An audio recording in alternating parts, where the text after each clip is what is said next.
This is Daily Blast Live. We're talking about what you're talking about. You all ready for this?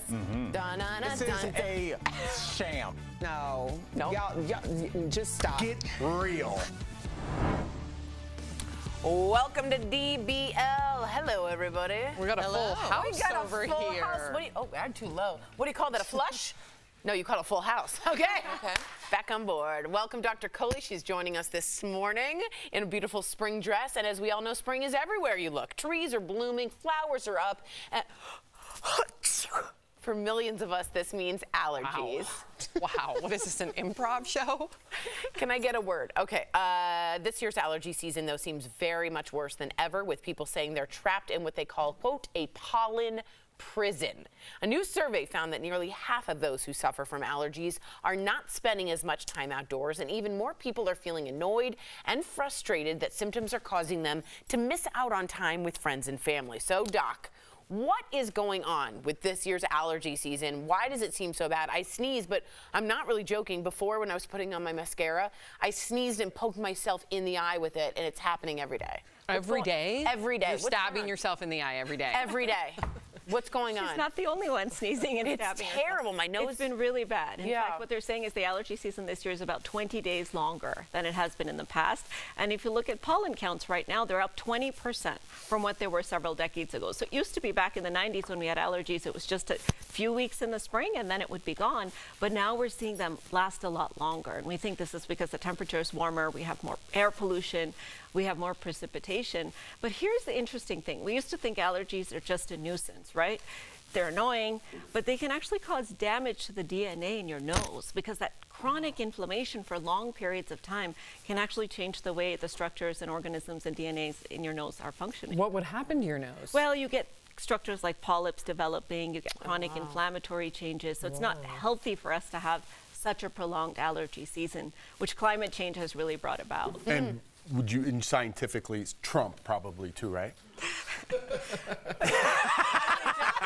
I got you with that one, Doc. But you know, stress can trigger allergies because allergies are triggered by the interaction of our immune system with the environment and our genetics. So when we're chronically stressed, our immune system misbehaves a little bit more and it can trigger some allergies. So Trump is kind of to blame a little bit. Thanks, Trump. Thanks, Obama. Can someone develop allergies if they've never had them before at all? Yes. And that's another thing. We're seeing a lot of people who never used to be allergy sufferers now complaining of allergies. Now, some of this is the changing environment, but some of this is our immune system changes as we age. In fact, as we get older, our immune system starts misbehaving more than it did. So what is an allergy, right? It's a misbehavior of the immune system. It's a little out of shape. It's overreacting to something innocuous like pollen and going to war when it shouldn't. Wow. So as we age, our immune system can change. We can actually develop allergies. If we move to a new state, for example, when I moved from Boston to Colorado, my allergies changed dramatically. They got worse or better? They got a little worse, actually. Me too. They said eat the honey from the local place and it will help your allergies because you're having the pollen in you, almost like an antibiotic. So that's You might have a question about that. Yeah. Yeah, I think that. Go ahead, Jeff. All right. So, Doc, what works and what doesn't? Is that in there? So what works is some of the lifestyle changes, right? And those are harder to do, but certainly they work. So one of the things that you can do is clean up the environment inside. So those HEPA filters are really nice to purify the air. Some people will actually say if you spend a lot of time outdoors, especially if the pollen count is high, make sure you put on some sunglasses. You could even, for example, wear a mask while mowing the lawn because you're aerosolizing a lot of those little particles so that they're not getting into your portals. Because what are the portals? The eyes, the nose, and the mouth. So you want to protect those three portals. Some people come in and rinse out their hair or change their pillow covers often because we sleep on our pillow covers. Our hair kind of rubs all of those, you know, pollen and mold and other chemicals into our pillows. So those are sort of the lifestyle factors. But as you all know, and I use, medications work really well too. You can put those antihistamine eye drops. You can use the nasal steroids, but those usually take about 7 days to kick in. So you want to use them every day. And then, of course, the oral antihistamines, but make sure you hydrate if you're using those. You have a follow-up, Tor? I hate that you did this. Do things like eating local honey really help? I apologize. No. Well, we thought it would because you're ingesting those antigens, but somehow ingesting doesn't seem to be the same thing as exposure to our nose and our mucous membrane. So the data is mixed, but really that's not thought to be it. Erica was big on this. Remember when we all moved here? Yes. She's like, get local honey. I remember that stuff. I was, because when I moved from Denver to Sacramento, I hadn't been in a place with that much foliage in quite some time. Like, I've always lived in concrete jungles. So I reacted like I thought I was dying. It was just my allergies. I had never suffered like that. And everyone's like, get the local honey. And so they'd have all these farmers markets, and it seemed to help. So I just suggested getting the local honey anyway. I did. It was nice delicious. Well, honey's good. Yes. Yes. Well, we're going to switch gears a little bit because it seems like every day there are new headlines about bird flu.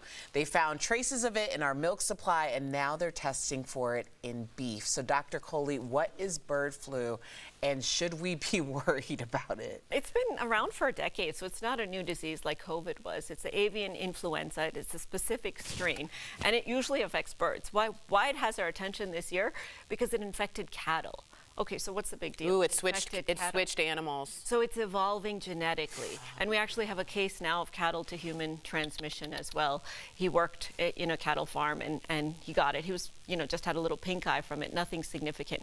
But the idea is that it's evolving genetically, and now it's making our way into the milk supply. So if you look into the milk supply, there's viral genetic material in the milk supply.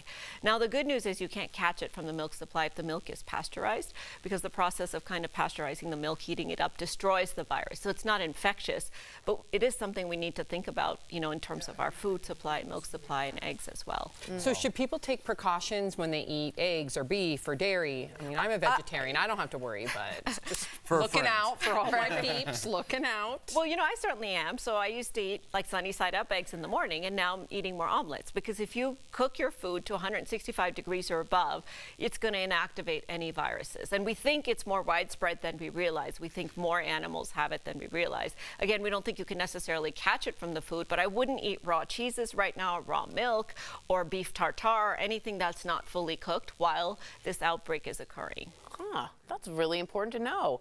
I like a good sunny side up. I will not have that. Don't you do it over hard? Is that what you call it? Over easy, over hard, over medium? Okay, good to know for our audience. Thank you for joining us today, Dr. Coley.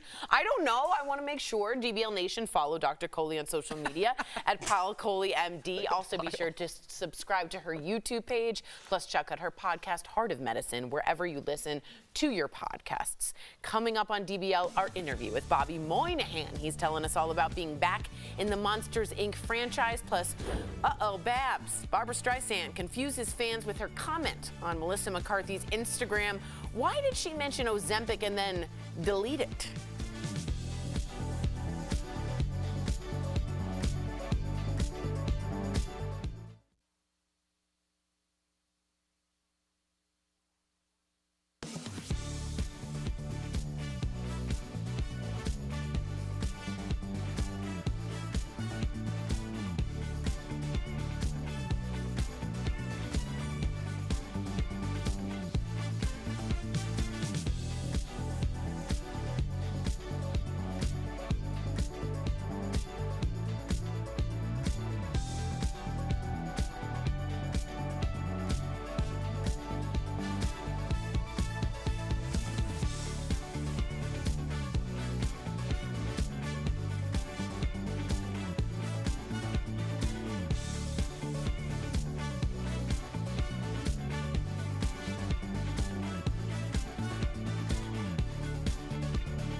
Oh boy, who hasn't done this? Welcome back to DBL. Barbara Streisand is getting slammed after she bluntly asked Melissa McCarthy about her weight loss on Instagram. So Barbara, just for context, and Melissa have really been very close friends since 2016. And on Monday, Melissa posted this pic with her choreographer at an event. Fans, there it is, fans quickly noticed Barbara commenting, "Give him my regards. Did you take Ozempic?" Barbara then deleted the comment quite quickly, leaving some people to wonder if she meant to send Melissa maybe a private message instead. Others say Barbara was giving off, quote, a major boomer aunt vibes. My mom, well, I remember, may she rest, but her first, was it Facebook post was just 2 people, question mark. She thought it was Google. And she was like Googling something and it posted. And I'm like, oh no, that's not what you do. Isn't that a normal thing? I think so. I noticed certain people on my Instagram or Facebook, which I'm not on as much, but they'll have entire personal conversations with me, like in the comment section, and I'm like, what are you doing? And it'll generally be like, bless their hearts, like a distant relative, Always. who's like, hey, so tell me, have you been trying to have a baby? Or what's going on with that? Like, Lord, could you not? Well, could you not? Just to warn you, Erica, that same person, when you do have a baby, they will post First. your private photo that you sent to the family group text. Totally. And there might be one photo that you're not even comfortable even showing yourself to the public, but then they themselves will show it to said public. Before you're ready. So just that same person will do that too. Okay, well, that's good to know. Yeah. Have you guys ever had a boomer moment like this, ever? I'm sure, but I don't think you realize you do. Right, Until right. you get called out on it. How old is Barbara Streisand? Not to call her out, but I'm Right. saying she's up in age a little Yeah, bit. And I right. think older people, older generations tend to just blurt things out. Like, oh, I haven't seen you in a while. You gained some weight, huh? Yeah, you're my like, mom. Yeah. She would do that too. So it's like they that's just how they talk. And, Right, and no then the younger filter. generation doesn't understand that and they're so offended by that. And that's just how things were. Yeah. You just were kind of honest, or maybe when you get older, you just stop caring about others. Yeah, I No, think that. I think I'm looking forward to not it. stop caring. I just think that the filter. Filtering. No filter. Yeah, There's filtering. nothing. My Yeah. grandma would go, "Do you brush your hair?" And I go, "Yes." And I go, "Yes, Grandma, of course." She goes, "Well, you're obviously doing something wrong." And then she just walk away. That's like Mark's mom will follow Sophie around with a brush. Passive aggressively trying to brush Poor your Sophie. I'm like, it's okay. Her hair's fine. That's It's okay. so But yeah. funny. Yeah, that's what's happening. Well, you know what? We're all going to turn into that. I can't think wait. I'm already there. So you're already there. You're Yeah. definitely there for sure. Oh, it's going to get worse. Oh, great. Coming up on TV. I can't wait. Coming up on DBL, we're speaking with actor, comedian, and Saturday Night Live alum Bobby Moynihan. What was his SNL audition like?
scaring us too hard, so he had to quit and become a jokester. I want to offer you a job. Job? Welcome back. That was a clip from the new season of Monsters at Work, and when you see it, you might recognize a familiar one-eyed crab named Chet. Earlier, we spoke with Bobby Moynihan all about the world of movies, TV, and yes, even monsters. Take a look. Please welcome to DBL, Bobby Moynihan. Good to see you, buddy. Hi, guys. How are you? Good to see you. Bobby, Thank you for having me. Great to see you. And we said recognize. We meant your voice. Just to say, you're no monster. We're pretty close. We're pretty close. All right, let's get into it. You first played Chet the Crab 11 years ago in Monsters University. Back then, you predicted he would get smarter as the years went by. Has he? No. Chet! I could feel his pain. Yeah. But what's it like playing that character decades later, or a decade later, I should say? It's a blast. I mean, it's just wonderful to be asked back to the party. The Pixar party is a wonderful party to go to. And yeah, I mean, like, would I say I don't have a little piece of Chet in my heart? Of course. I was very happy when season 1, when Monsters at Work came out, and then season 2, I was like, you know, he could just come back, guys. And I was very, very happy when I got the call. You have so many voice credits under your belt. Did you ever plan for this to be a big part of your career? I would love to say yes, but no. I was just a huge fan of animation, and I think that led to that, and being on Saturday Night Live didn't help. Didn't hurt. I mean, I think. Yeah, I've just been really lucky enough to do it, and I keep seeking it out. So I would do it forever and ever. Who wouldn't want to be a Chet the Crab forever and ever, dude? Okay, I have to ask you about, right, Bobby's like me. I have to ask you about SNL. I've always been fascinated by their audition process, which is pretty much you alone on stage in a dark theater most of the time. So obviously you were nervous, but like, how did you psych yourself up for that moment? I don't think I really knew what was going on in the moment. I don't think I knew till years later. I think I think in that moment I was just like, well, I'm never gonna get this, so like I'm just gonna go have fun. And I think that naivety / stupidity / love for the show, just being a fan for the show, I think I just did it by accident. I think if I thought about it, I wouldn't have gotten it. Yeah, that's how you book auditions, right? Absolutely. If you just let it go, they always say that, but then you're like, my name's Tori, I'm from Washington. You know what I mean? What do you think sealed the deal, though, for you getting hired? Was it that, like, I don't care sense, or was there a certain character where you're like, that was it? And was Drunk Uncle in the audition? Yeah. Ooh, good one.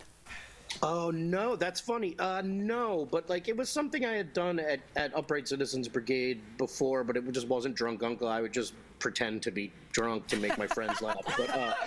But no, what I think it was that. I think it was just I think I wanted it so bad. I spent years trying to you know, get the perfect audition for SNL, and once I had it and thought I was, you know, undeniable at the moment, I went like, now's the time, and I was a adventurous kid, and I got lucky. Thank goodness. We all loved you on SNL. In fact, when you break character on that show, I think that's when I laugh the most. So which cast member could you... We're not doing our jobs. Which cast member could make you laugh the most during a scene? Oh boy! Or a guest. I mean, Fred Armisen easily. Keenan and I think Keenan was like the most like I messed around. Like whenever the camera cut away, I would just look at Keenan and just try to make him laugh and do dumb bits with Keenan a lot. But as far as just Fred all the time, Fred is the funniest dude in the world. Hey Bobby, is it Kim true? Robinson too. Is it true that Lorne Michaels doesn't like when you guys break character? Is that true? I think if it's unmerited, he doesn't like it. Right. I think if like, you know, like if it's for, you know, like, can you believe how crazy, but I also think even if that happens, he's like, it's not bad for ratings. Yeah. I love it. Thank you so much, Bobby. We love when you come visit us. DBL Nation, check out season 2 of Monsters at Work, premiering on Disney Plus May 5th. Thanks again. Congratulations. We'll be right back. Bye. Chet.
Welcome back. We've got some great products from our friends at Morning Save. Check them out.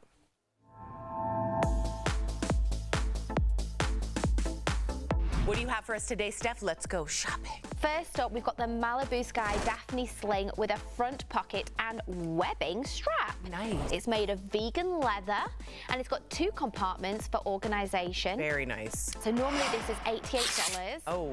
We've got it for $19.99. That's saving 77%. And it's what everybody is wearing. Every human. Oh, this is, Tori, right up my alley. I am so excited. This is the Sharper Image Dual Voltage Travel Steam Iron. From daily delicates to thicker thermals, this tool can remove even the most stubborn of wrinkles and creases. There's a limit on these, 4 per customer. Normally these are $35. Okay, that's not bad. We've got them for $15.